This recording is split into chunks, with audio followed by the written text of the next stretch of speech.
This question was not approved by your staff. I didn't even have it on my list, but seeing as you mentioned access, it's a personal question for me, and I know my friend Ellen McGregor has the same concern, is the access to great wines in the province of Ontario.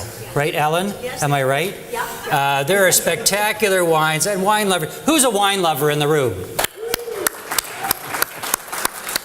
Okay, you may want to pay attention to this one for 3 years from now. Access to wine and the monopoly that the LCBO has in that area as well. When you talk about opening things up at the beer store, we should also be looking at opening things up at the LCBO. There are many great wines that we don't have access to. And never mind, internationally, we can't get great wines from our own provinces.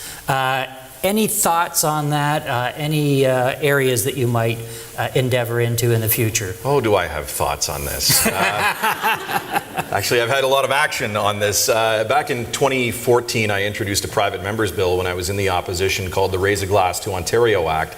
It was, I guess, the catalyst was the fact that I come from Prince Edward County. Do all of you know where Prince Edward County is from? Yes. Very good spot. You've got a few wine producers down there. Yeah, there's about 40, 45 wine producers in Prince Edward County now, and I kept hearing from them about the access issue at the LCBO and the lack of retail opportunities for them outside of their own wineries.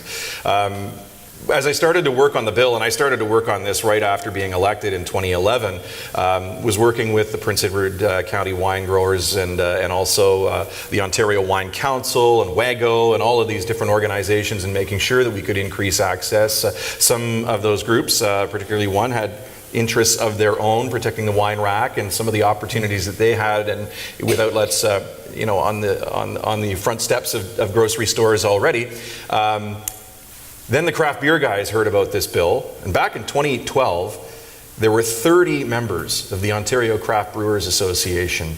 I was just talking to the guys in Toronto yesterday. There are 50 craft brewers in Toronto alone now, and you all know as you make your way across the province, in every town has 2 or 3 or more craft brewers that have popped up over the last 5 or 6 years. So it's a real fun, interesting, growing industry. So part of the bill, the Raise a Glass to Ontario Act, took their plight into account as well. Cideries, same thing. There are a number of cideries across Ontario that have limited access as well. So this bill that was intended just to open things up for the wine retail market then became a full beverage alcohol bill, and I had a great time, I can tell you, traveling the province from town to town. Sampling? And I would walk into the local winery or the craft brew and I'd say, "Hi, I'm Todd Smith. I'm the author of the Raise a Glass to Ontario Act." And, well, sit down. And have so I mean, this has been an issue that I've been working on for a long time. I think we've seen the previous government take some small steps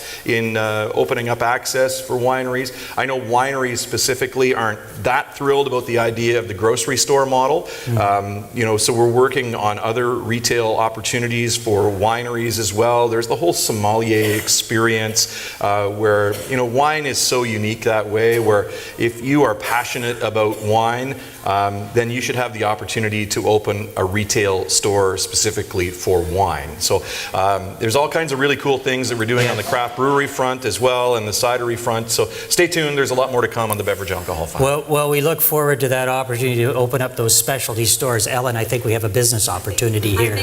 Unfortunately, we may drink the profits, but that's okay. We'll have a heck of a good time doing it.